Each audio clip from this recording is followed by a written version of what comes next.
Hey everybody, what's going on? It is Thursday. How y'all doing? Thanks for coming out to the Adventure Prep stream.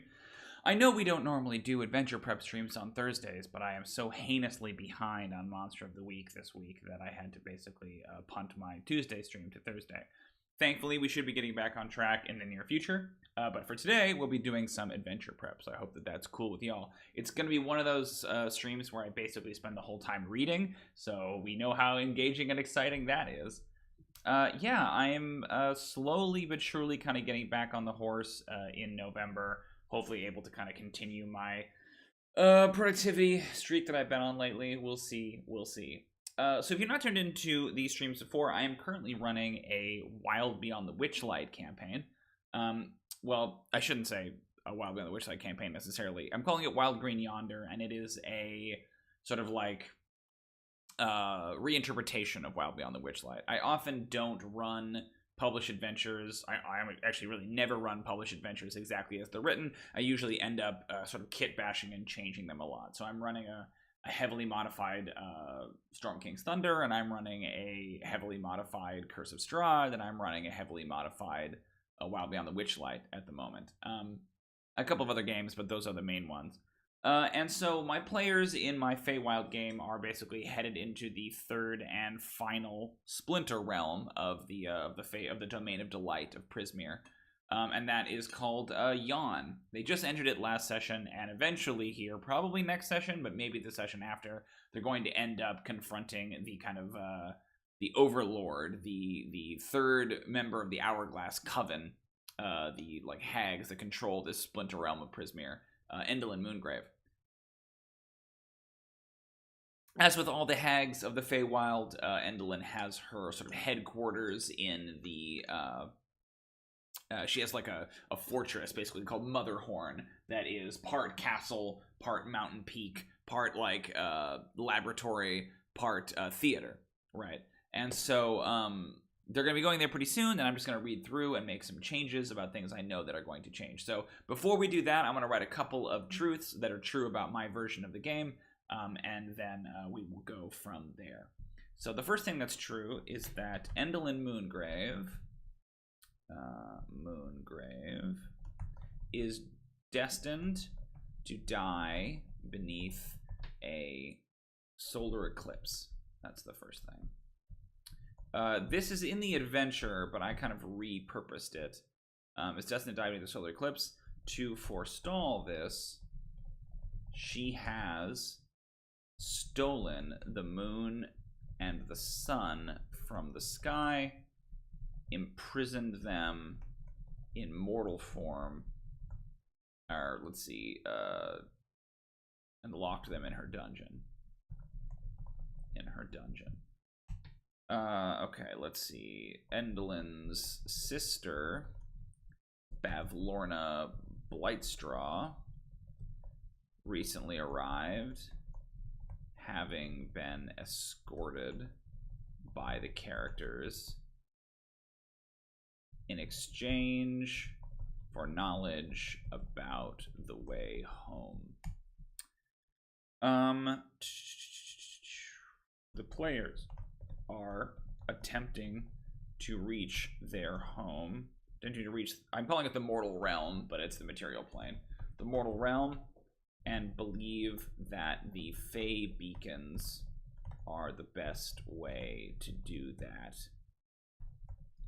What they don't realize is that while Zybilna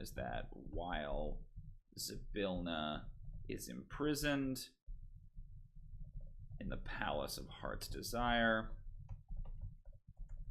no transit between the Feywild and the mortal realm is possible. Oh yes, and let's see. One of the sisters, Gleam, the personification of the moon, recently escaped, and will soon encounter the party. Great. I think that's everything. Let's do. Oh yeah, Endelyn has the unicorn's horn that the characters need to unfreeze Zybilna and open the way home. Okay, great. Yeah, I think that's everything. If I haven't said so already, obviously spoilers for Wild Beyond the Witchlight. Hopefully no one who is watching this is playing this campaign. But yeah, we're just going to read through Motherhorn, and I'm going to make notes about changes that I want to make. This is actually Motherhorn, or Wild Beyond the Wild Green Yonder Truths. Truths. And then let's do Motherhorn changes. Not Matterhorn, Motherhorn changes. Okay, great. Okay, here we go. Motherhorn is Yon's tallest peak, into which Endelyn has carved an amphitheater of the same name. Macabre moldings, friezes, and gargoyles embellish the amphitheater's grim architecture. Let's see. So they have some basic features. Unless otherwise noted, ceilings throughout Motherhorn are 15 feet high. The amphitheater is open to the sky, as are the various stone balconies. The curtains that hang across doorways are made of black fabric. Hey, what's up, David? Thanks for coming. I'm made of black fabric, and each curtain has been enchanted so that sound doesn't pass through it while it is closed. That's cool. Doors. With the exception of stone doors that block the main entrance in the prison, all doors in Motherhorn are made of sturdy wood with iron handles and fittings. Each one has a bronze knocker on one side shaped like a smiling theater mask. A similar knocker on the other side is shaped like a frowning theater mask. That's cool. I like that. None of these doors have locks. Okay, so all the doors are unlocked. Light. Glowing orbs of red glass are set into wrought iron wall sconces throughout Motherhorn. Each orb sheds bright light in a 10-foot radius and dim light an additional 10 feet. Removing an orb from its sconce causes the orb's light to go dark until it is returned to a sconce. Okay, pretty basic. I like that it's red light. That's interesting. Entering Motherhorn. Get into Motherhorn in one of several ways. They can use the front door. They can use climbing gear or magic to scale the walls. Doing so allows them to enter the amphitheater or reach one of the higher balconies. A magical tornado might deposit them in the amphitheater. They can use the secret tunnel dug by the Briganox. Characters who obtained invitations from a pageant wagon, right, are entitled to a free audience with Endelyn. Any member of the theater staff can accept the characters' invitations and escort them safely to the Hag's audience chamber. So this is one thing I wanted to change as well. Without a ticket, the characters cannot enter Motherhorn unless it's a performance. Basically, they ended up dropping off Bevlorna, basically their first stop in Yon, and I wanted to basically create I wanted to essentially create a barrier to prevent them from immediately like just going right at the boss. So I thought, you know, I know that there's this pageant wagon that rolls around Yon and passes out invitations to go to the theater, and so I liked the idea that they don't get in without a ticket, right? It kind of reminded me of the carnival was a similar thing. Great. If one or more characters claim to be performers looking for work in the theater, they are granted an audition, during which they will be required to perform a play for Endelyn's pleasure. Tragedy in the making. Okay, cool. Approaching Motherhorn. Characters who use the Briganox secret tunnel to reach Motherhorn arrive in area M12. If characters instead approach Motherhorn using an above-ground route, use the following box text. An ominous gray citadel hewn out of the mountaintop. The path leading to it is winding and precipitous. Wind swirls around its towers, and ravens cluster and caw in its granite nooks. A crooked finger of lightning strikes a metal rod protruding from the topmost spire, and the sound of applause drifts over the citadel's battlements. The mountain path ends at a spiral staircase that climbs 60 feet to a balcony made of weathered gray stone. If Trinket, Bauble, and Charm left hither returned to Motherhorn in their rain cloud balloon, it is tethered to the balcony and invisible to all who approach. I don't think the balloon is here, but it might be, depending on... So I changed it a little bit, and I said that Gleam, the personification of the moon, was like recaptured by these three. So it's possible that the balloon might still be here if the party has bagged them. A large balloon made of bulging rain clouds is tethered to a much higher stone balcony that is well beyond reach. The balloon has a merchant stall inside instead of an ordinary basket dangling from it. If Gleam is with the characters, she warns that Endelyn Moongrave won't be happy to see her again. If the characters tell her to remain outside while they rescue her sibling, Gleam does so grudgingly. Amador and Pollinella remain, blah, blah, blah. Neither of them are here. If Gleam accompanies the characters into Motherhorn, she avoids combat while urging the characters to escort her to the prison where her sister is being held. Gleam has spent enough time in Motherhorn to be familiar with the theater's layout, though she knows nothing about the secret Briganox tunnel that leads to Area M12. Where's Endelyn? Okay, when she's not granting audiences, Endelyn keeps to the following routine. Twice per day, Endelyn watches plays from one of the balconies. Occasionally, when the mood strikes her, she swoops out onto the stage on her ornithopter flying in the closing minutes of a play to steal the show. While plays are being rehearsed in the amphitheater, she spends her time in M19, peering down at the orrery of tragedies in Area M14 and using a quill pen to transcribe its prophecies into a tiny black book. During the 8 hours when no plays are being rehearsed or performed, she sleeps standing up inside a glass-paned wardrobe. Ugh, spooky. Okay, when the characters come to Motherhorn, Endelyn has foreseen their arrival and is expecting them. If you use the Lost Things adventure hook, and the story tracker indicates that Endelyn has one or more things the characters need, she is willing to trade away these possessions one by one. So one thing I wanted to do, I'm not doing the Lost Things, Gleam recommends using the Briganox tunnel to enter Motherhorn. And if they do so, Endelyn has foreseen their arrival and is waiting for them. Cool. Regardless of what the characters want from her, Endelyn typically requires them to perform for her before she will bargain with them. If she deems the character's performance satisfactory, see a tragedy in the making, she leads the party to her audience chamber and conducts negotiations there. If she deems their performance unsatisfactory, she doesn't feel bound by the rule of reciprocity to grant them an audience. We're going to skip Fate of the Rescue for now.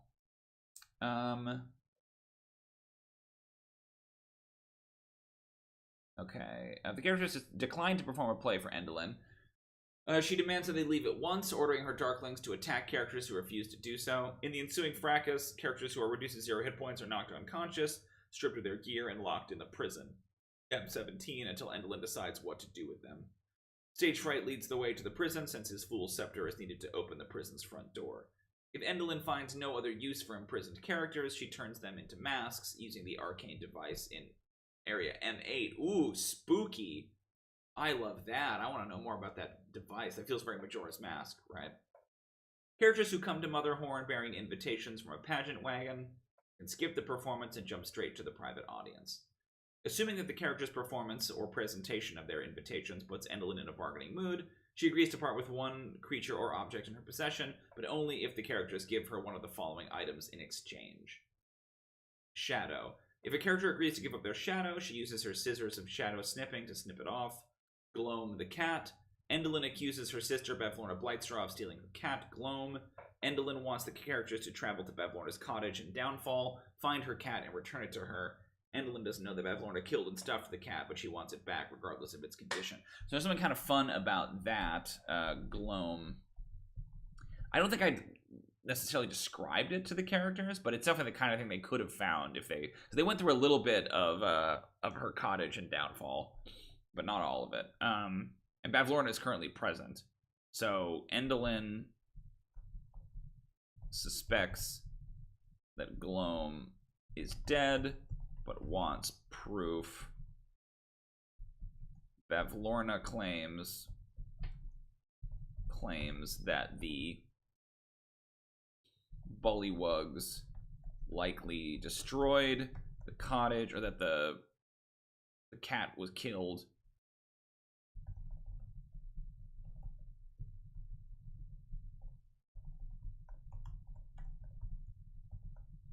If they can produce proof that Bavlorna stuffed and killed the cat,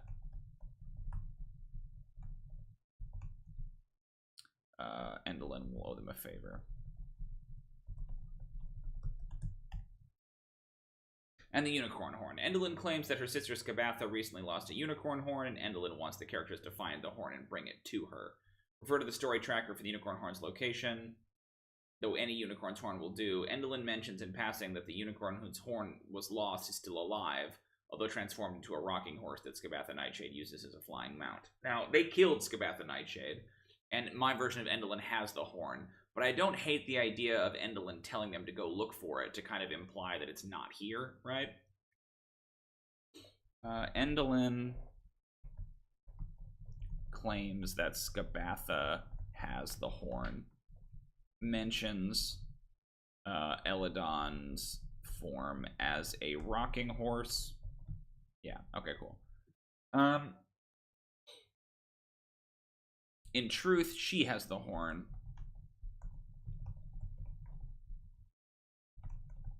And is contemplating what to use its wish power for. Endelyn's escape. Endelyn is loath to leave Motherhorn, but if her survival depends on it, she moves to Area M21 and uses her Ornithopter of Flying to retreat to the Palace of Heart's Desire. Her sisters, if present, flee to the palace as well, Bavlorna on her lily pad and Skabatha on her rocking horse.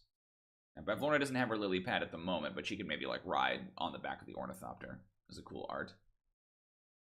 A tiefling adventurer performs a play, hoping to win an audience with Endelyn Moongrave.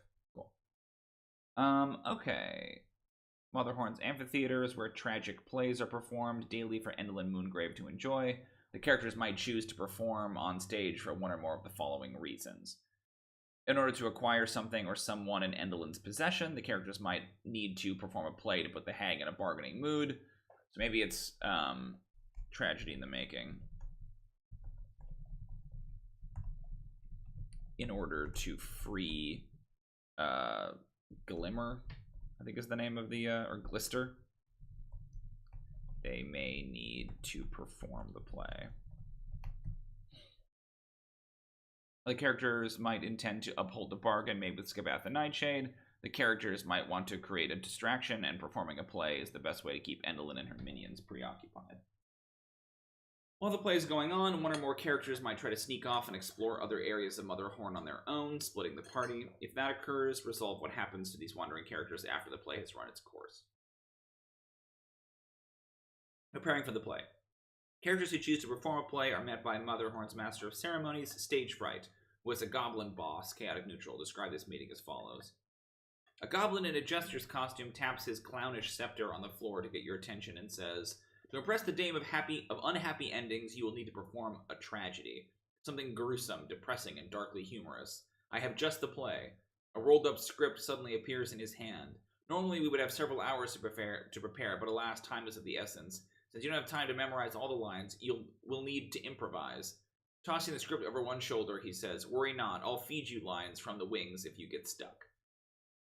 Have each player roll once on the performer's roles table to determine what role Stage Fright assigns to that player's character. If two players get the same result, Stage Fright lets them decide which one takes that role before suggesting another role for the other character. Use a table entry that hasn't already been assigned. Allow characters to invent new roles for themselves if they don't like the ones they've been assigned. If a character wants to play a talking pumpkin or a bored treant, let it happen. Sure. So what are these different roles? Drunken satyr, failed magician, high and mighty princess, mean-spirited servant, nervous apothecary, cowardly noble, foolish minstrel, honorable knight, risen from the dead. It's cool.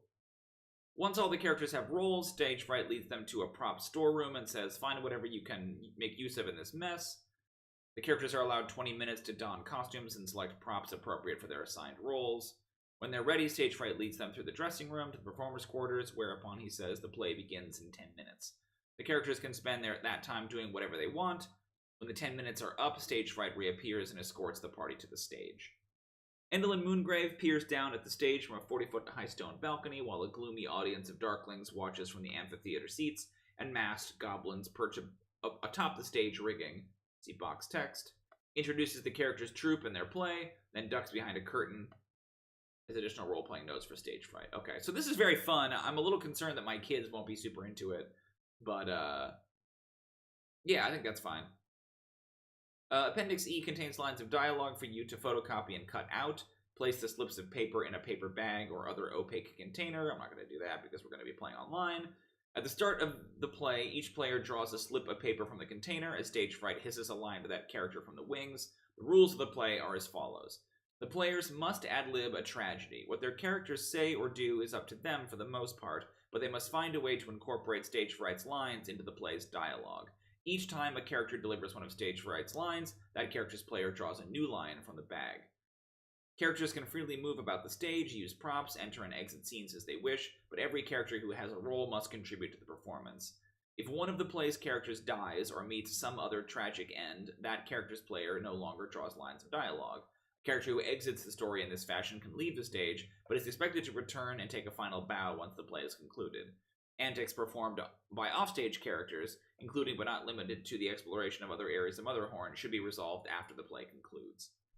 Endelyn is the play's sole judge. Use the story tracker to keep track of how well the performance is going in Endelyn's estimation. Tally 1 success every time a handout line is delivered in a way that complements the narrative. Tally 1 success if a particularly gruesome, tragic, or darkly humorous scene is enacted. Tally 1 failure each time a character loiters in the wings or remains on stage for too long without speaking. Tally 1 failure if too much time goes by without a handout line being spoken, prompting Stage Fright to rattle his fool's scepter at the performers. If you have a 1-minute egg timer, you can use it as a control. Every time a handout line is spoken, flip the egg timer.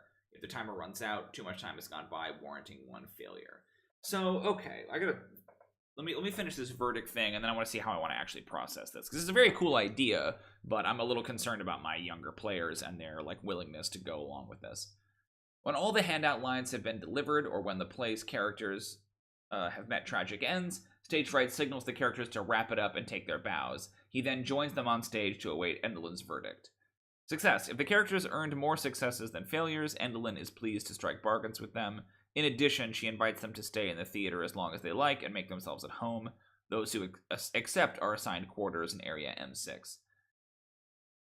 Failure: if the characters netted more failures than successes, Endelyn is not entertained by their play and won't bargain with them. She orders the characters to leave her theater at once. If one or more of them refuse, she orders the Darklings in the audience to attack. Characters who are reduced to 0 hit points are knocked unconscious, strip their gear, and locked in prison. Okay, so I think the lines are fine. Like, I can transpose lines to handouts in Roll20, because that's where we play. That's not so bad. The idea of just saying go improvise a play is like very fun. Again, I think for adult players, but I think I might need a little bit more structure for my younger players here. So I wonder if it's a thing where like, okay, we start with a scene, you know, because like I want them to have the freedom to kind of come and go as they choose, right? But I'm concerned that the characters are the players are pretty reluctant to put themselves out there. So how do I feel like you could use performance checks as opposed to actually asking the players to improvise and perform this stuff, right? If it's a lot more like a summary of like, okay, maybe they make like a group skill check and they make a group performance check, and every time they can incorporate one of their lines in, right? In Act 1, yeah, break the play into 3 acts. Each player must find a way to incorporate both their character and their line into the act somehow. Let them think of the plot based on... Let me look at some of these lines to see kind of like the tone. Appendix E. Did I speak? I thought 'twas the braying of an ass. Not even Odiugs would dine on this. Am I to make a pie from these crumbs? Are you the lord here? I bring tidings from afar. You would make the mistress of the moon if it shone on you. Sure, okay. You, fetch my steed. Murder, oh murder, that's fun. 'Tis said that in Valuna they eat such things. So I might, these are a lot. I might like shorten it down a little bit. Bar the door, they're here. Have you met my husband? What fresh horror is this? Oh, for a sword. Well, here is a serpent. These are fun. See, 'twas I all along. I have a wicked thought, if you will hear it. Yeah, that's cool. Okay, so let them think of a plot based on the lines they've drawn and their characters. Once they've done this, make a group performance check.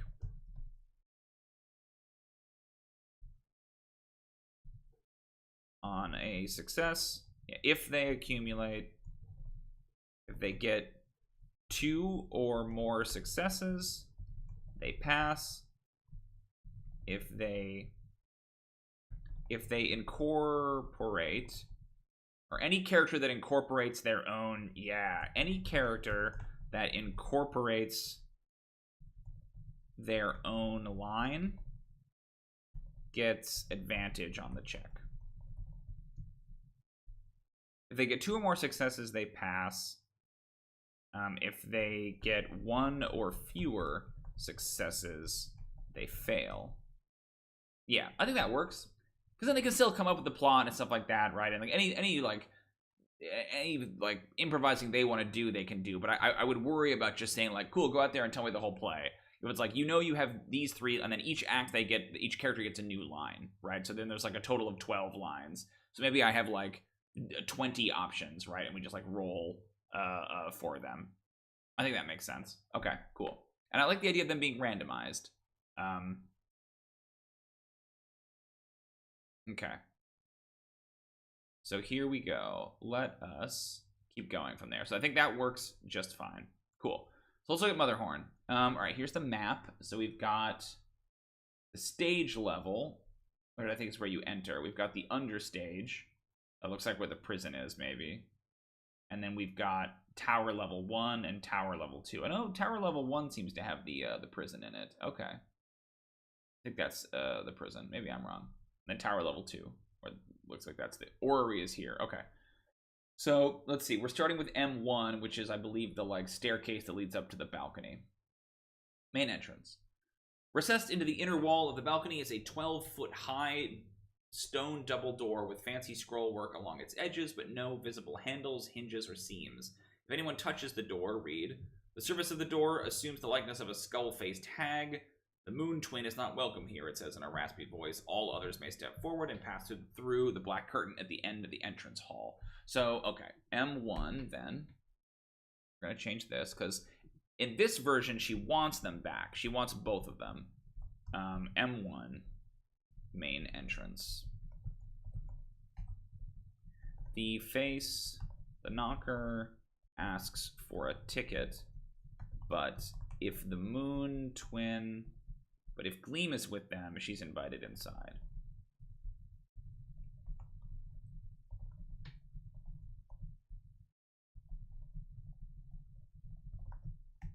Great. Let's see. The Visage can see and hear whatever's on the balcony, and it waits expectantly for characters to pass through the open doorway. When no authorized creatures are left on the balcony in front of it, the door closes.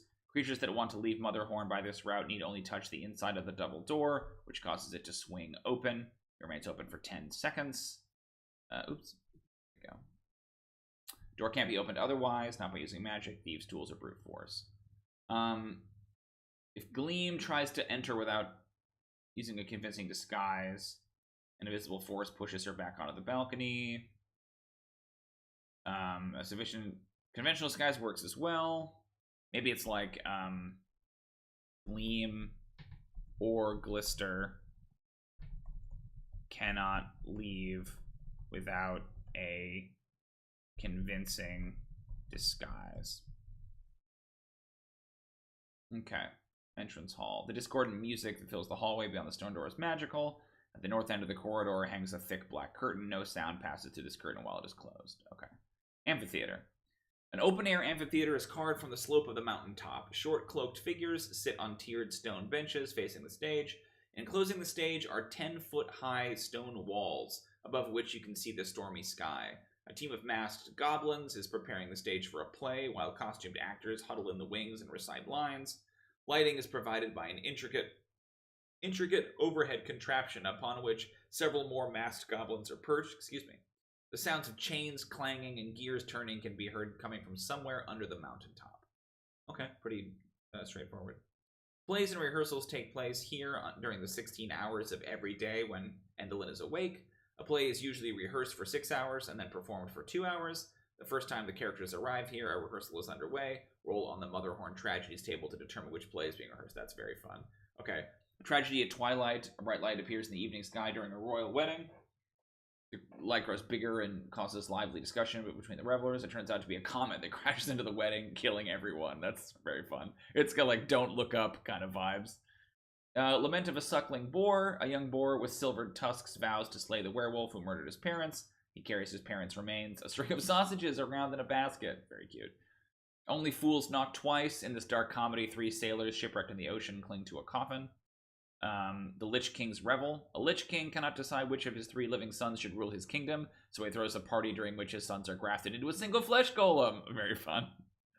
Love Unsoiled. A maiden unable to find the perfect suitor chooses a beau from beyond the grave, much to her father's consternation. A Village No More. A long-brokered peace between a green dragon and a nearby village is shattered when the village idiot steals a handful of coins from the dragon's hoard. Blightstraw's Fall. Goblins dressed as bullywugs cavort around a wicker effigy of Bevlorna Blightstraw. Characters stumble upon the scene and trick the bullywugs into betraying and killing the toadish hag. I actually really like the idea of this play being specifically like at Bavlorna's expense. Yeah, that's very funny. Blightstraw's Fall. Our amphitheater.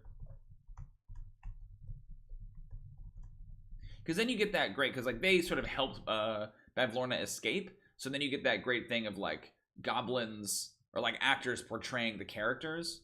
The fall of the house of Blightstraw,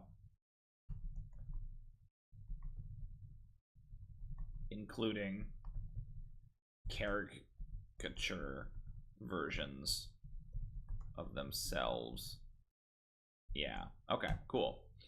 I think that's the one they're going to do. I do want to read. An island of death in an ocean of tears. Explorers arrive on an island littered with bones. It takes them years to realize they're all dead. Sure, it's lost. That's very funny. Endelyn Moongrave is not usually present during rehearsals, but on this occasion she has foreseen the characters' arrival and is watching them through a pair of opera glasses. Very cool. The characters are welcomed to Motherhorn by stage fright. The theater's goblin master of ceremonies invites the characters to join him on stage, whereupon he bows before Endelyn and says to her, "Your guests have arrived." Prefers to remain on the balcony. If attacked without provocation, she withdraws into her stronghold and makes her way to M22, leaving her Darkling minions below to deal with the threat. 3 actors are huddled on stage, nervously rehearsing their lines from pages of a script. All 3 are commoners with proficiency in performance, skill, and dark vision out to a range of 60 feet. In a pinch, they can fight with prop weapons that function as clubs. The actors are working off debts to Endelyn and aren't looking for trouble. They are as follows. Elanis, a high elf from Kryn. Branham, a male goblin from Eberron. And Helgalar, Sun Lost, a non-binary dwarf from a world called Oreth. I almost want like a 4th performer.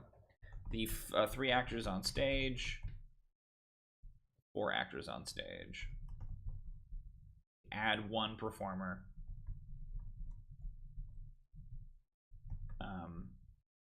They're playing the party. Seated on the stone benches and facing the stage are 25 Darklings wearing cloaks and hoods. Endelyn forces them to watch rehearsals as well as performances, not only to torment the Darklings, but also to make sure the actors and the goblin stagehands behave themselves. Despite their poor treatment they receive from her, the Darklings defend Endelyn and obey her commands without question. The stage is hewn from solid rock, with patches of moss or lichen growing here and there. It's a 10,000-foot drop from the top of the outer walls that surround the stage to the base of the mountain. 10,000 feet! 20d6, that's all you take. 20d6. 2 wooden cranes extend from the rear of the stage are used to hoist large props and backdrops from the workshop. 1 unarmed goblin operates each crane. These crane operators, named Specklenose and Zolt, are also Fenia's parents. Okay. After Fenia was caught stealing props, her parents were forced to surrender their shadows to Endelyn as punishment for being bad parents. Ever since then, they've been shunned by their peers. He's shadowless, right? The characters might have encountered the goblins' detached shadows and goblin shadows. Okay. If those shadows are destroyed, Specklenose and Zolt have their normal shadows back and are no longer being shunned. Interesting. The lightning rig built over the stage is an intricate wooden device operated by 4 unarmed goblins in theater masks. Mounted to the rig are a dozen shuttered cylinders, each one with a continual flame cast upon it. The flames come in different colors, but give off no heat, sure. The goblins can swivel these cylinders to focus the lights on different parts of the stage, and they use the shutters on the cylinders to adjust the light's brightness. I will say this is a very Perkinsian thing where, like, Perkins will spend a lot of time in his writing on these kinds of like logistical things about like architecture. And it's not that it isn't interesting, it's just that it's kind of meaningless to the adventure. You could just say that there are magical lights, like an entire paragraph about it. Like, it's kind of cool if like there's a fight that happens up there or something, but there's nothing in here that would particularly like imply that that would happen, right? It's a cool idea, but he gets sometimes very caught up in the like nitty-gritty of exactly how this room is laid out, right? The cranes and lighting rig were constructed by Briganox and manipulated by iron ropes made of cord hair. Any character who knows the Corrid's special jig can command their hair to operate these contraptions. Otherwise, a device can be manually operated by a character who makes a successful investigation check. Okay. Stage left. Stagehands use this elevator to carry smaller props from the workshop to the stage. Okay, so there's an elevator. Area M11, so the workshop is below, the stage is above. M4 is prop storage. Endelyn has amassed a great hoard of props and costumes, which are piled haphazardly in these rooms by goblin stagehands. Each storeroom has a few oddities as well as described below. A chest full of powdered wigs, each one crawling with harmless spiders. A mousetrap 3 feet wide and 8 feet long. A parasol topped with a copper weather vane. A 3-foot-high plaster pedestal on which perches a small leering gargoyle. A gilded throne with a small iron key hidden under its velvet cushion. The key, which was felt by anyone who sits on the throne and can be found by anyone who lifts the cushion, unlocks the wooden chest. That's cool. A small wooden cradle with a baby goblin doll in it. The doll cries for 1 minute when a key sticking out of its neck is turned. Interesting. I mean, just like fun little stuff. Again, this is kind of that, but it's Still, you know, like, flavor at least. But there's nothing there. There's no adventure to be had there. Okay. Resting against the walls of this circular chamber are 3 dressing tables, each with a mirror atop it. The mirrors are bordered by tiny balls of bright golden light. An ornate, high-backed chair on clawed feet sits before each table. Slumped in one of the chairs is a bugbear, dressed as a green dragon from the neck down. On the floor nearby are the fake dragon head and tail to complete the costume. His detached shadow has not been defeated, and the bugbear looks all the more unusual because he casts no shadow. Performers prepare themselves for the stage here. The tables are strewn with gaudy makeup, dusting powders, and perfume bottles that give off pungent odors. Hurley the bugbear slouches in his chair and gazes into a mirror. Reflected back at him is a sickly, haggard version of himself. See magic mirrors below. He is dressed to portray the green dragon in a tragedy called The Village No More, but he has given up trying to remember his lines. Hurley used to work at the Witchlight Carnival, but his short temper and blustery nature made him unpopular. One of Endelyn's spies lured him to Motherhorn, where the hag promised to make Hurley more likable before sending him back to the carnival, but only after he agreed to relinquish his shadow and work in Endelyn's theater for 3 years. Hurley recently learned from another actor that 3 years in the Feywild doesn't necessarily equate to 3 years where he came from, so he's no longer certain how long Endelyn expects him to remain at the theater. The hag assures Hurley that his talent is becoming more refined and respected with every performance, but the magic mirrors in this room tell him a different story. It's clear to Hurley that his dreadful performances are not endearing him to anyone, Endelyn most of all. He expects to be devoted to a stagehand who wishes he had never left the Witchlight Carnival. His failure to win over audiences is due in part to his missing shadow.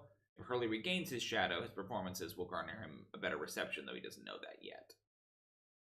Okay, a little random, but alright. Each dressing table mirror is lit by magic orbs of light and enchanted to display an image that corresponds to a performer standing with Endelyn. Interesting. What a creature sees in a mirror depends on how Endelyn feels about the creature. If Endelyn is tolerant or unaware of the onlooker, the image is normal. If the onlooker is out of favor, the image is sickly and haggard. If the Endelyn is plotting the onlooker's demise, the image is a skeleton wearing the onlooker's clothes. That's very cool and spooky. Each of the mirrors has mirrors destroyed. Poison gas billows up from the shards, filling the room. That's cool. Each creature in the room must make a DC 11 con save or take 4d10 poison damage. Ooh, brutal. So I want to say something about Hurley. I think Hurley might have helped Gleam escape, and he's worried he's going to get found out. So this is dressing room. Hurley helped Gleam escape and is concerned that Endelyn knows. He believes... Ooh. Hurley is dressed as Bavlorna for the play. He believes Endelyn intends to manufacture an accident to have him killed on stage. Which is true.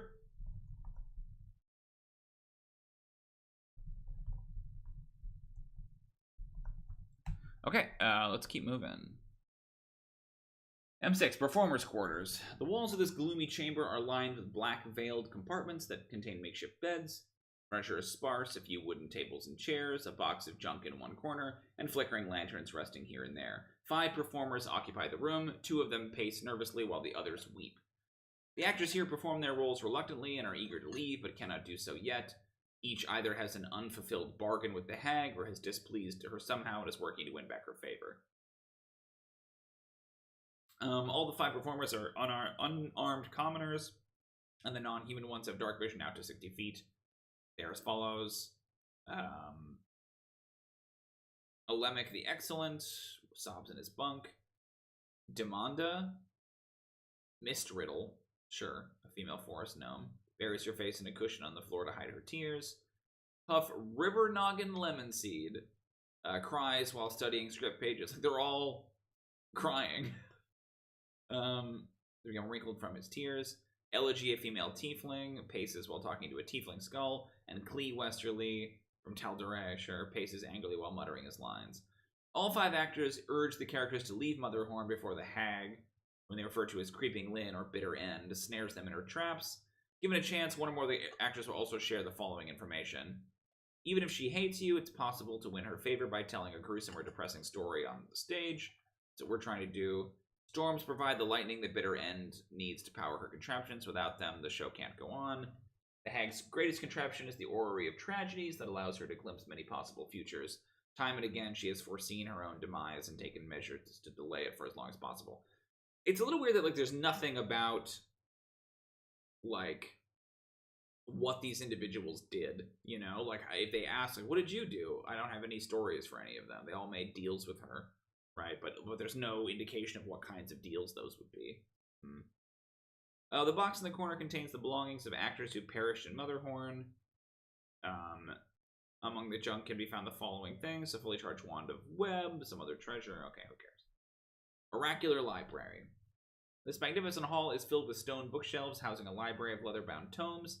3 elderly, bespectacled goblins climb ladders to fetch books for 3 slender, cloaked figures who are reading while seated in overstuffed armchairs. Okay. The 3 goblins, neutral, are unarmed non-combatants who keep this library clean and organized. The cloaked figures seated in the armchairs are 3 darkling elders who read to pass the time. Endelyn recently informed them that she's expecting visitors, so the elders aren't surprised to see the characters and are initially indifferent towards them. Let's see. Tales of the Glowing Court, Volume 3. Characters who examine the bookshelves spot one book that looks out of place among the others. It is a hefty, green-colored tome with withered frog stitched into its spine. Kissing the frog or stroking it with a moistened finger causes the frog to croak the book's title in Elvish. This book is Volume 3 of an 11-book series titled The Tales of the Gloaming Court. Endelyn stole this book and its companion, right? I think the rogue currently is holding onto this in my party, from her sister Scabatha's private library. The hag has tucked a thin, wax-stoppered vial inside the spine of the book. A character who examines the book before opening it spots the vial with a successful DC 12 Wisdom Perception check. On a check that fails by 5 or more, or if the character opens the book without removing the vial. Mummy dust. Ooh. Can't save every character with mummy rot. Yikes. Kind of random. The remaining books, of which there are hundreds, are of similar manufacture. Each one is 8 inches tall, 3 inches wide. I mean, it's a book. Black wooden covers held together with copper wire. The image of an hourglass is burned into the front cover of each book and carved into the wood. Above it is a smaller symbol that resembles a chicken's foot. These thin books contain handwritten accounts of every terrible future that Endelyn has glimpsed using the orrery of tragedies. These accounts are written by Endelyn herself as rhymes in the Elvish script. Throughout these records, Endelyn acknowledges that not every future she glimpses has come to pass, for any possible future can be negated by another. The black books are arranged in shelves in the order in which Endelyn has written them. No book mentions the characters or anyone closely associated with them. Most of the accounts speak of individuals who are long dead, many of them victims of tragedies of their own making. Endelyn foreshadows her own doom quite often, noting that it will occur during an eclipse. Characters who spend at least 1 hour perusing these texts will find 3 verses that pertain to Endelyn, Igwilliv, and the Hourglass Coven. All I've wrought shall come undone when the moon blots out the sun. Sure. The sweet treachery we 3 have wrought. Would Igwilliv forgive us? Ha, I think not. Time was our ally, standing beside us, giving us that which Mummy denied us. But now I feel its hands turn cold, and I see its second sight unfold. The hourglass broken, the sisters 3, meeting our hellish destiny. Bav and Scab will never know that time has always been our foe. Okay. So I wonder if... So what room is this? Scabatha's secret. Oh, sure, but they're never gonna... Endelyn knows that her sister Scabatha is cursed to forget the first creature she sees. Okay, so there's 2 things I want to change here, because Scabatha's dead, so who cares? M7, Oracular Library. So, I like the idea of Endelyn's prophecies. Specifically reveal that she has the unicorn horn. She's hidden it somewhere in Motherhorn, knowing that someone would eventually come to claim it. unfreeze Zybilna. So I might need to rewrite that one to have that work, but it basically hints at the horn being here and maybe gives a clue as to where it is. And then I think it's Bavlorna's secret that's in here. Bavlorna's secret is revealed in a short verse rather than Scabatha's. Let's see.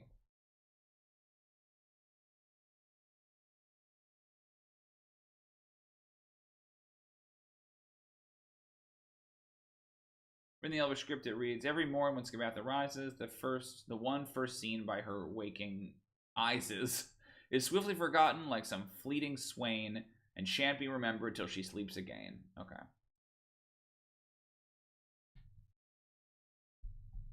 Endelyn's Mask Collection. Okay, M8. The walls of this room are adorned with wooden masks, most of which look like shocked goblin faces. Dozens of masks hang neatly from hooks on walls, and several more are stowed haphazardly on the shelves of an old bookcase. 2 padlocked cages stand in the far corner. One is occupied by a panic-stricken goblin, and the other is empty. In the middle of the room, 2 copper poles 10 feet apart descend from the 8-foot ceiling. Each pole has a 1-foot diameter copper sphere at the end of it, and 3 feet off the ground. Between the poles, a struggling goblin is shackled to a thin, tall chair, so the spheres are level with the goblin's head. A tall, thin, cloaked figure stands in the shadows. A rictus grin forms beneath the cowl as the figure pulls a lever that juts from a wall. An instant later, the golden lightning leaps from between the spears, catching the shackled goblin in its path. Before you can react, the goblin transforms into a wooden mask that falls to the floor. Binky, shrieks the caged goblin. Ugh, that's spooky. Endelyn uses a lightning-powered arcane device in this room to punish those who irritate her. The device has 3 charges and regains all expended charges after 8 hours. A line of golden lightning, 10 feet long and 5 feet wide. Any creature in this line must succeed on a wisdom saving throw or be magically transformed into an innate wooden mask. We're going to make that a charisma saving throw. I don't like that transformations are wisdom-based. They should be charisma. Endelyn's Mask Collection. Charisma saving throw instead of wisdom. The mask bears a striking resemblance to the creature's visage, and the transformation lasts until the mask is targeted by a successful dispel magic. Every mask created in this fashion is a tiny wooden object with AC 15, 5 hit points, and immunity to poison and psychic damage. Each copper rod is a medium object with AC 15. I wonder, let's do a Majora's Mask thing. Donning the mask disguises the person as the mask, like, functions as disguised self. Functions as, because they give them goblin disguises, right? Functions as disguised self, but only for the imprisoned creature. The creature holding the lever is a darkling elder who takes sadistic pleasure in turning other creatures into masks. Female goblin Vig is locked in one of the cages and doomed to suffer the same fate as her friend Binky, unless the characters intervene on her behalf. Worked on the crane, so they accidentally dropped a backdrop in the middle of a performance, ruining the show and angering Endelyn. Characters attack the darkling elder, it fights back. Vig shouts in common, "Lead me to my fate." As an action, a character using thieves' tools can try to pick the lock in either cage.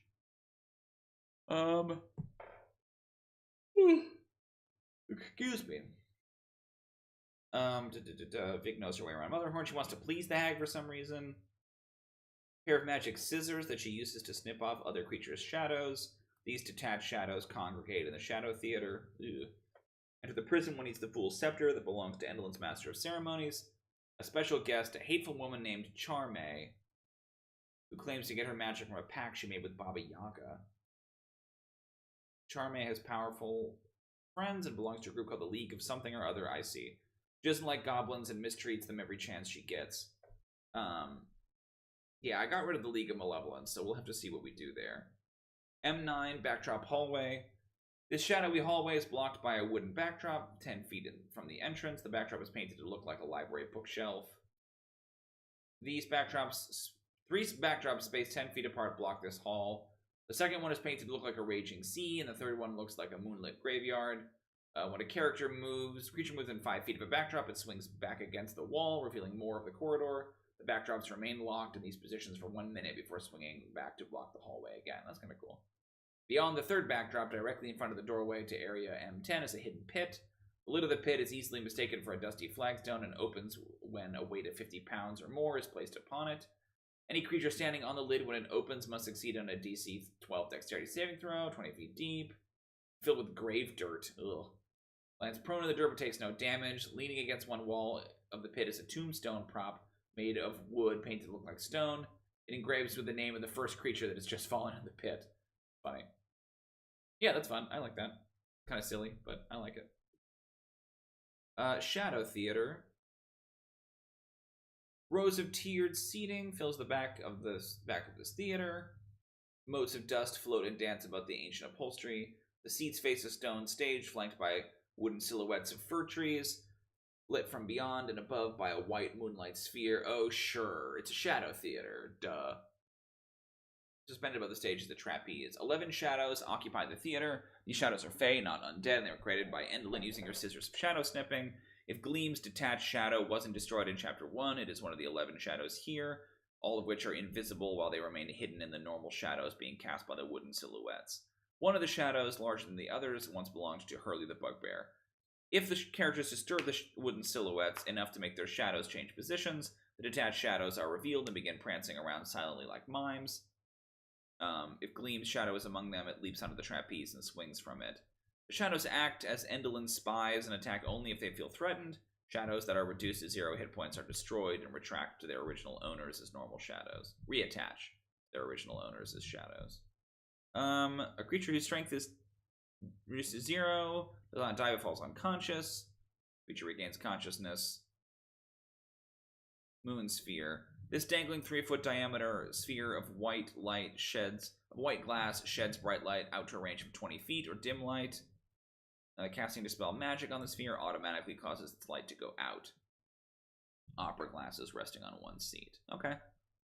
Alright, I'm going to do this. I'm going to take a break. We're about halfway through the stream. We're about halfway through the dungeon. I'm going to take a break, get some water, go to the bathroom, and I'll be back in about 5 minutes. And when I come back, we will finish the rest of this dungeon. Thanks for your patience, everybody. I'll see you in a minute or two.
Hello, I am back.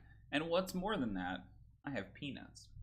What's going on, everybody? We are about halfway through this stream.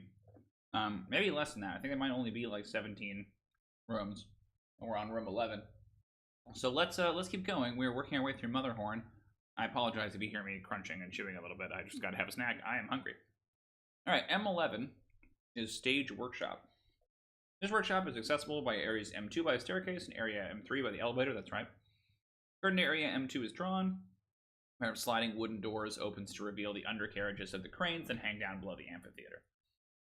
The cavernous underbelly of the stage is noisy and hot. Goblins work a forge, saw wood, and daub paint onto wooden backdrops. A woman in an ill-fitting dress barks orders at the workers while a goblin frantically makes adjustments to her costume using needles, pins, and thread. A tiny creature changed to a hooded lantern on a tabletop is using a stick of charcoal to sketch something on a piece of parchment at unbelievable speed. A wispy bulb of light flutters next to him. Okay, so he's a Briganock. Stage props and backdrops are crafted here. Oversized items are moved through the double doors in the eastern wall, fixed to the cranes and hoisted to the stage above. Smaller items are ferried up using the elevator to M3. 18 unarmed goblin non-combatants work here, overseen by an evil warlock named Skilla. This creature chained to the hooded lantern is Golmo, an unarmed Briganock, accompanied by the ball of light that contains his soul. Endelyn forces Golmo to draw diagrams of various contraptions, and his sketches can be found on scores of loose sheets of parchment. He uses this time-lapse action as often as possible to produce his designs quickly. Skilla was treated to a puppet show during which Endelyn revealed a likely future in which Skilla is fatally betrayed by the other members of the League of Malevolence. This revelation prompted Skilla to defect from the group and take refuge at Motherhorn. Skilla carries the key to Golmo's chains and willingly parts with it only if doing so might save her life. Even though she is costumed, Skilla is instantly recognizable to any member of Valor's Call. She is looking forward to making her onstage debut as her alter ego Charme in a one-woman play she wrote herself called Lamentations of a Warlock. Skilla is currently being outfitted for her role by a flustered goblin tailor who keeps accidentally sticking her with dressmaking pins as they both move around the room. Skilla becomes enraged whenever the goblins forget to address her as Charme, and she keeps a close eye on Golmo, locking him in the lantern when he's not working. If she meets intruders in the workshop, Skilla utters a command word taught her by Endelyn, Nocturly, which bestows a semblance of life upon 8 inanimate props scattered throughout the workshop. That's cool. Each of these props uses the animated armor stat block and tries to repel intruders while the goblins cower behind backdrops. The animated props are a 4-foot-long crooked stovepipe, a wrought iron gate, a plain empty wooden coffin, a plaster statue of an elf king clutching a scepter, a plaster wedding cake stuck to a small table, a stuffed boar mannequin, a 6-foot-tall stuffed canvas flesh golem, a 7-foot-tall painted wooden statue of an owlbear on its hind legs. I like that some of these are very clearly, like, the flesh golem is obviously the flesh golem used in that play, the King Lear one. While the animated props serve as a distraction, Skilla scuffs Golmo into the lantern and makes her way up. Why does she care about Golmo so much? She can trust the Darklings to defend her, with the hapless goblin tailor dogging Skilla's heels. If Skilla is pinned down and forced to sew, blah, blah, blah, who cares? I'm not going to have her as a character. So, okay, we're going to replace Skilla with Eliwick. So this is Stage Workshop. So there's a character, I think we talked about this, there's a character that gets introduced in the oh my gosh, my brain. In the Witchlight Carnival. Her name is Eliwick Tumblestrum, and she's a gnome, and she's a planeswalker, and she's like a magic character that's crossed over into this adventure, and she seems like she's going to be this kind of like Bombadil-style character who's going to help them along, but then she never reappears again. She like can help them get into the carnival, but then from there, you never really see her again. So I have kind of peppered her throughout, and I in fact made her Tasha, the 4th sister of the coven, right? And then Sibylna is their mother. And I keep having her pop up in different places throughout the adventure. And so I think I like the idea that she's here and she is... Skilla is replaced with Eliwick, who is agreeing to portray herself in a flattering biography. Who's agreeing to portray herself in the play in Blight Falls or Blight Straws Fall. Blight Straws Fall or whatever. She does not have Golmo chained up and is instead here searching for the unicorn horn. Okay. Golmo the architect. Golmo is timid and weary and his workload is relentless. When he gets a moment's rest, he slumps down inside the lantern and quickly falls asleep. He would like very much to be allowed to return to Briganock Mine. Try to pick the lock.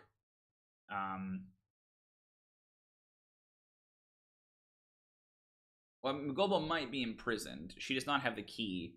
Have the key to Golmo's cage.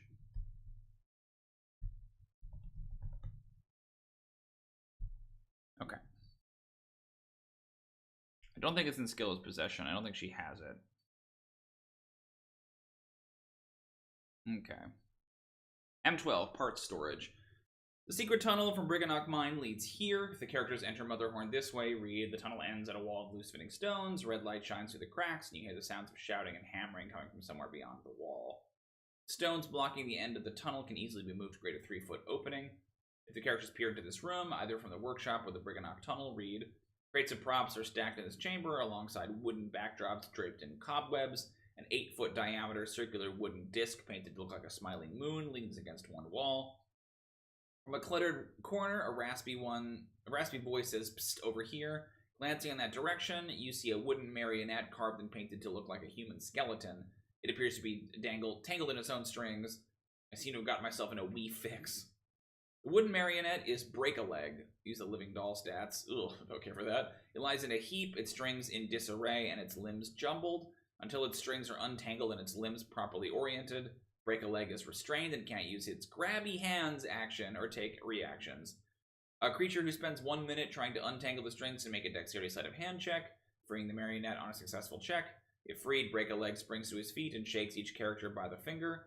Its jaw moves up and down as it talks, and its head can rotate 360 degrees. The skeleton marionette always turns its head to face whomever it is speaking to.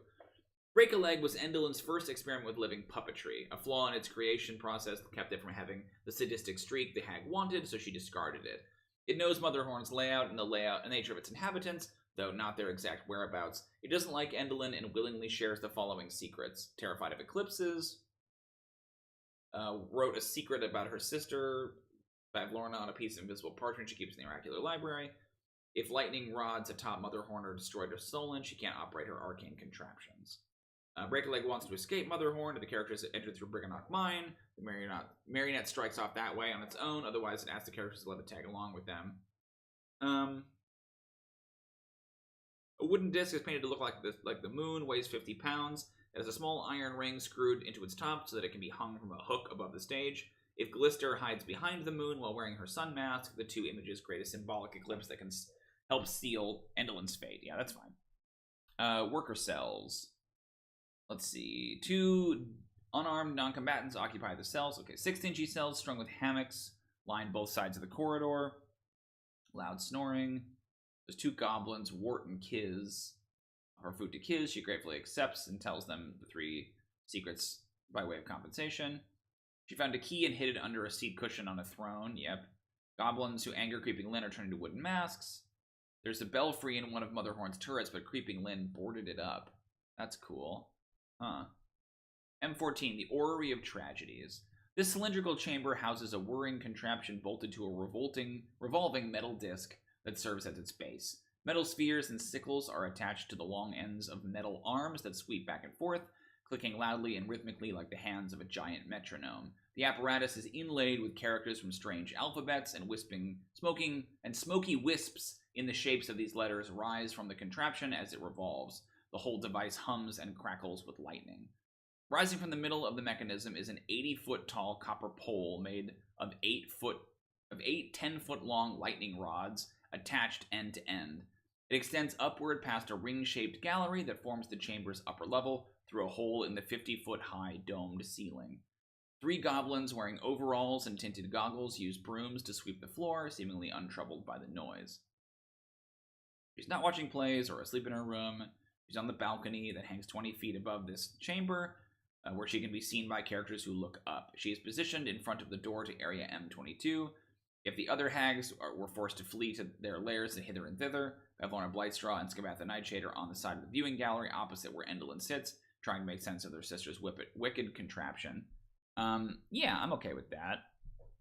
Creatures on the balcony have 3/4 cover against attacks made by creatures on the floor below and vice versa, due to the mechanism's many moving parts. Members of the Hourglass Coven who find themselves at risk of being captured or killed flee to the Palace of Heart's Desire, using their vehicles or mounts, which are parked in Area M21. Contraption. The Orrery of Tragedies is 20 feet tall and 60 feet in diameter. It uses magic and mathematics to produce its prognostications, and it can sift through possible futures to identify the most likely ones. As the contraption turns, it emits smoke in the form of letters that spell out predictions, which Endelyn transcribes in a black book like the ones shelved in the oracular library. The Orrery magically predicts the future of creatures whose paths are destined to become entwined with the Hourglass Coven and who are doomed to meet a tragic end. It serves no other purpose. The device is powered by electricity transmitted through its central element, an 80-foot tall lightning rod that forms its vertical axis.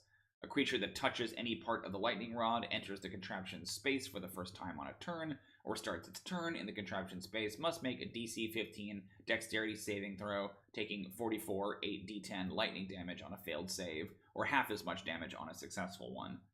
Creature metal armor makes the saving throw with disadvantage.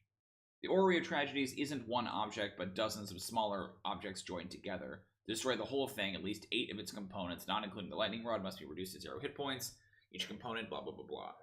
The central lightning rod is 8 10-foot long lightning rods attached end to end. Each rod, blah, blah, blah. Contact with the anti-magic field. With an anti-magic field shuts down the contraption for the field's duration. A successful Dispel Magic, DC 19, causes the contraption to shut down for 1 minute, though it remains charged with lightning during that time. Okay, weird. Very complex. Goblins sweeping the floor are unarmed combatants. So there's nothing in here. Weird. Okay, maybe you encounter her, I guess. Dungus, Cack, and Sporks. Cack. They wear tinted goggles to protect their eyes from the flashes of light the contraption gives off. They are tight-lipped and would never willingly betray Endelyn. Okay, theater boxes. 2 20-foot-high balconies overlook the stage, with stone steps leading up to them. Use the following box text to describe the balconies as the characters approach them from the amphitheater. 2 stone balconies are fringed with thick drapes of musty velvet. The black marble railings are decorated with leering alabaster masks. Each mirror is an 8-foot-high pane of two-way glass with AC 13, 4 hit points, vulnerability to bludgeoning, and immunity to poison and psychic. Hidden behind the two-way mirror is a semicircular room containing a pair of padded armchairs that face the mirror, allowing those in the chamber to observe the theater boxes without being seen. Weird. Okay. The Darkling Balloon Dock. The tower contains a sparsely furnished guest room attached to a stone balcony. The Raincloud Balloon. Charm the Darkling Elder and her 2 cohorts, the Darklings, Trinket and Bauble, fled hither in their Raincloud Balloon. All 3 are lurking in the guest room. Charm's Detached Shadow is also present unless the characters destroyed it earlier in the adventure. Like other detached shadows found in Motherhorn, Charm's Shadow is a Fey. A creature whose strength is reduced to 0 by the Shadow's strength drain does not die, but falls unconscious. If Charm's Shadow stole the magic spool of thread from Bavlorna's cottage, it gave the item to Charm at the earliest opportunity. The Darkling Elder is patiently awaiting an audience with Endelyn and plans to offer up the spool of thread as a gift to gain the hag's favor. I forget what that's about. The Darklings are merchants and thieves, not cold-blooded killers. They take no offense at the character's intrusion and are willing to do business provided the characters do not threaten them. The fact no longer applies to the characters that encounter the Darklings here. When she saw the Darklings had the horn, skill of the Warlock convinced them to... Who cares about skill of the fucking Warlock? Okay, M17, Prison. Access to this area is blocked by a featureless stone door that can't be opened magically with thieves' tools or by force. 2 rusty suits of armor, sized for goblins and equipped with halberds, flank a large stone door. Let's see. Characters who examine the rusty suits of armor discover that each has the inanimate skeleton of a goblin propped up inside it. Lifting the rusty visor on either suit's helmet reveals its grinning skull, and removing the helmet entirely causes the goblin's skull to tumble onto the floor. The suits topple over easily, producing a loud clatter as the armor and skeletons break apart on the floor. Disturbing either suit of armor or touching the surface of the door causes a large skeletal version of Endelyn's gaunt visage to appear on the door, open its mouth, and say, "You shall not pass. Back, I command you." The face on the door can see and hear whatever is in front of it, and its open mouth forms a 1-foot-high, 3-foot-wide hole through the door. As the visage speaks, characters who peer into the mouth can catch a glimpse of an empty room beyond, inside the prison. If the door sees Endelyn within 5 feet of it, or if someone taps on the door using the Fool's Scepter that belongs to stage fright, it opens its mouth wide enough to create an 8-foot-high, 3-foot-wide archway that remains open until 1 minute elapses without a creature passing through it. If neither of the above options applies, a character can trick the door into opening its mouth long enough for one creature to pass through it before the door snaps shut. Character who yawns within 10 feet of the door can cause the door to yawn. I love that. Character who spends at least 1 minute reciting a dull monologue, soliloquy, or poem can cause it to yawn. A character who stands within 10 feet of the door and recites a funny joke or limerick causes the door to laugh, enabling one creature to slip through its open mouth. Inventive characters can use the halberds from the suits of armor to wedge open the mouth, preventing it from closing until these obstructions are removed. Inside the prison, 4 cells sealed by stone doors branch off from the walls of the empty chamber. Stone levers jutting from the walls next to the doors are used to raise or lower the cell doors. Each one has a small window through which its contents can be seen.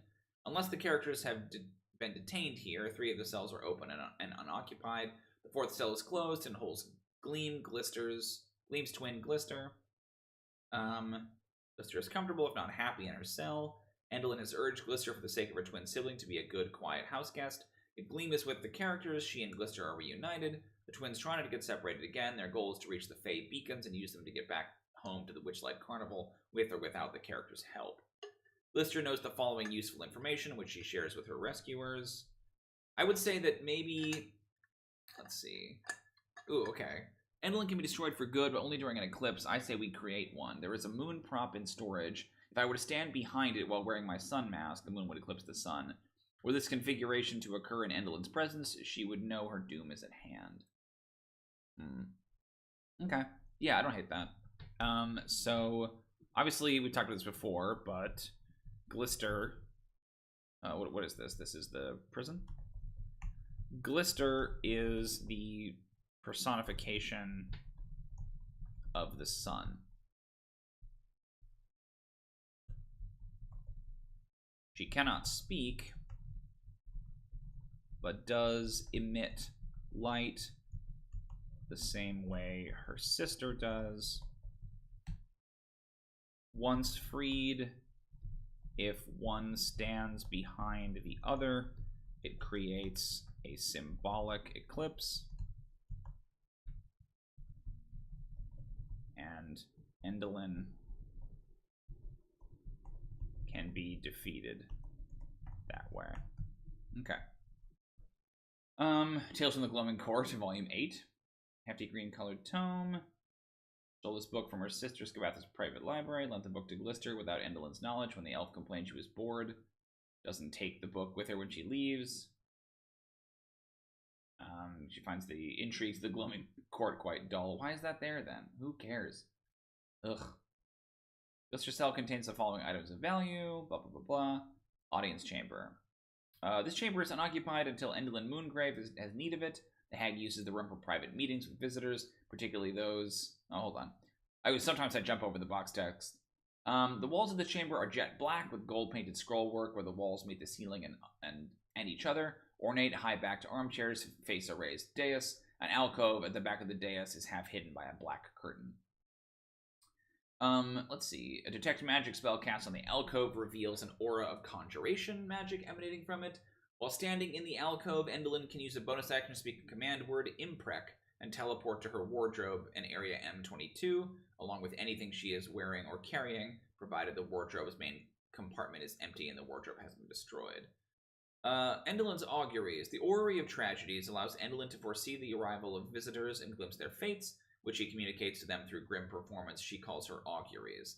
Endelyn claims to be the sole source of these prognostications, while failing to mention that the orrery shows possible futures, not necessarily the future. Endelyn performs auguries for characters who want to know their futures and who strike a proper bargain with her. If the characters asked her to conduct auguries for them, read. Draped in black robes, the hag peers down at you from her curtained alcove. Her long fingers stretch and extra hands appear from within the folds of her ghastly dress. She gazes upon each of you in turn before saying, "Seekers of fate, you have come before the Dame of Unhappy Endings to glimpse your doom. Behold." The hag unveils a puppet theater that was hidden in her clothing. That's cool. It includes stringed marionettes that resemble you and your companions. With each tug of strings, the puppets bob around the stage, speaking in the hag's scratchy voice. I love this. This is cool. Drawing on information fed to her by the Orrery of Tragedies, Endelyn performs a macabre puppet show that reveals how each character is fated to depart the multiverse. Let's see. Unhappy endings. Eaten alive by a dragon, stabbed through the heart by an invisible assassin, dissolved in a pool of acid, pulled down into dark water and drowned, hanged by the neck, impaled on a stalactite, poisoned by a friend, crushed by a falling castle. So I like the idea that these are actually all things that can happen in the Palace of Heart's Desire. Audience chamber. Change the auguries to potential threats either here in Motherhorn or in the Palace of Heart's Desire. If a character sees their death, it grants them the frightened condition. Cool. Okay. Or M18, I think, is the audience chamber. M19 is the viewing gallery. Spends much of her time here as she looks down at the tragedies, records these prophecies in spineless books. Yeah, got it. Paper birds and hidden belfry. Here we go. Bottles filled with crackling lightning line wooden bookcases along the walls of this chamber. An open archway leads to a stone balcony that overlooks the amphitheater 40 feet below. On the opposite side of the room from the arch is a large wooden desk, atop which a stack of parchment flutters under a stone paperweight shaped like a toad. Scattered on the desk are ink pots and ink-stained quills. Dangling from the rafters near the desk is a rusty birdcage that holds 3 folded paper birds flitting about like moths. Yeah, these are the messages. Cool. Endelyn writes her correspondence on sheets of enchanted parchment, which she then folds into the shape of paper birds that fly to their intended recipients. If a message's recipient is on another plane of existence, paper birds are hostile towards all creatures except hags of the Hourglass Coven. Constructs, vulnerability to fire. 3 birds that she has not released. Scab had the horn, but either lost it, forgot where she hid it. Head is so full of cobwebs. I imagine what she'll be like when she's senile. Why would she have a... Oh, she has prepared but hasn't released. Got it. Okay, so let's see. Let's do... I don't care about Kellic and all that stuff. M19, or M, this is what, M what, 20? M20. The pages, this is the paper birds and hidden belfry. The messages the characters find suggest that Endelyn has the unicorn's horn as she frames both Bavlorna and Skabatha for having it. Okay.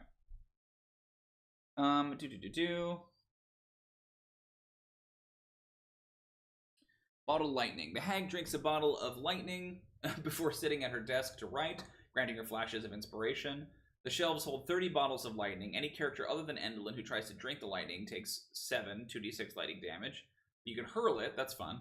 The desk, a toad-shaped paperweight on the desk is an actual toad which was turned to stone. Under it are waiting to be written and folded into birds. The stone toad is picked up and nothing else holds the papers down. They flutter about until someone grabs them and starts writing on them. As an action, a character can try to snatch a sheet out of the air, doing so with a successful check.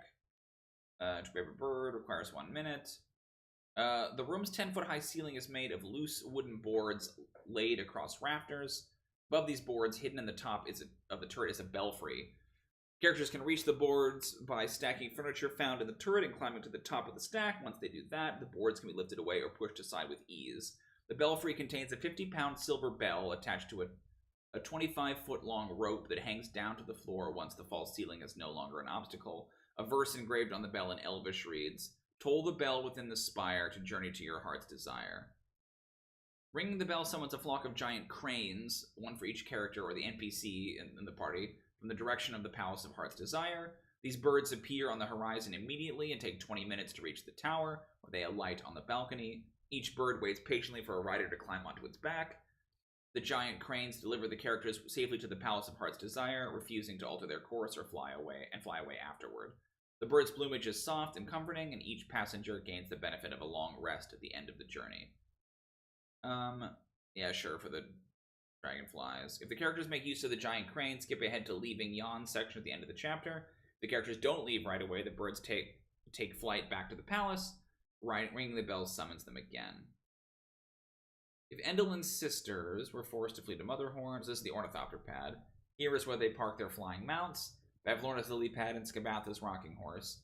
Endelyn keeps her ornithopter flying here on the same balcony where she watches the performances, so she can fly down to the stage whenever she wants to steal the limelight. Endelyn's room. A detect magic spell reveals an aura of abjuration magic on the door to this room. If a creature other than Endelyn touches the door, a hand of force similar to that created by Bigby's hand tries to shove the character away from the door. The creature must succeed on a strength saving throw, be pushed off the balcony, falling onto the orrery of tragedies, and then tumbling 20 feet to the floor. Yikes. 4d6 bludgeoning damage, and if the orrery is operational, the creature takes lightning damage as well. Wow, that's nasty. I love that.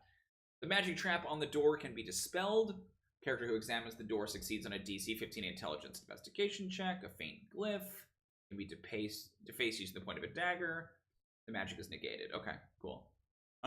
When the characters can see into this room, scores of wooden marionettes hang from the ceiling of this oddly shaped room, the floor of which is strewn with old play scripts. Near the entrance are two alcoves, one containing a bare table, the other holding a wooden chest with tiny clawed feet. Deeper in the room, you see a wicker basket surrounded by miniature toy birds. Scores of hourglasses are fixed to the walls. Whenever the sand of an hourglass runs out, the mechanism that attaches the hourglass to the wall causes it to flip over. That's cool. A steady hiss of all of these falling grains of sand can be heard throughout the room. A large glass-doored wardrobe with a jade eye embossed in its cornice stands on the far side of the room in a wide alcove. Ugh, spooky! Endelyn Moongrave sleeps in the glass wardrobe when she's not transcribing prophecies or watching plays. The rigid framework of her theatrical costume allows her to sleep standing up, which she must do to fit inside the wardrobe. She's a deep sleeper, so characters can sneak around while she slumbers, though she has several magical alarms in place. Dangling marionettes. To move quietly through the room, a character must succeed on a DC 12 dexterity stealth check. On a failed check, the marionettes hanging from the ceiling scream intruders over and over until Endelyn commands them to stop, or until they are all destroyed. Each marionette has 15 AC, 1 hit point, and immunity to poison and psychic damage. Any character who has interacted with Chorids can tell the marionettes are strung with iron wires made from Chorid hair. Any character who knows the Chorid special jig can command the hair to wind itself around the marionette's jaws, preventing them from screaming. Ugh, spooky. Glass-doored wardrobe. The jade eye adorning the wardrobe's cornice is closed, but it opens if the wardrobe is tampered with. If Endelyn is asleep in the wardrobe when the eye opens, she awakens. Ugh. Let's see. If you use the Lost Things adventure hook, indicates Endelyn turned one of the character's lost possessions into a magic item. These objects are contained in drawers at the base of the wardrobe. Okay. That is where I'm going to put the horn. It is here in her room, kind of at the pinnacle. M22. Endelyn's room. The unicorn horn is stashed in the lower drawers of her wardrobe. Because it's got they've got to get all the way through Motherhorn, and then they've also got to deal with the trap, and they've got to deal with the puzzle with the marionettes and all that stuff. Let's see. Hanging on the back wall, interior wall of the wardrobe is a mirror with an oval frame. Similar to the magic mirror in Area D1 of Bavlorna's cottage, so you can take you to the, let's see, the mirror on the back wall of the wardrobe is broken. It's broken. The 100 hourglasses in Endelyn's collection are worth 25 gold pieces each. Yeah, you can remove them. A treasure chest. Chest is a sturdy built-in lock. Endelyn lost the key, but one of her goblin workers recently found it and hid it. Ooh, is stashed in the treasure chest.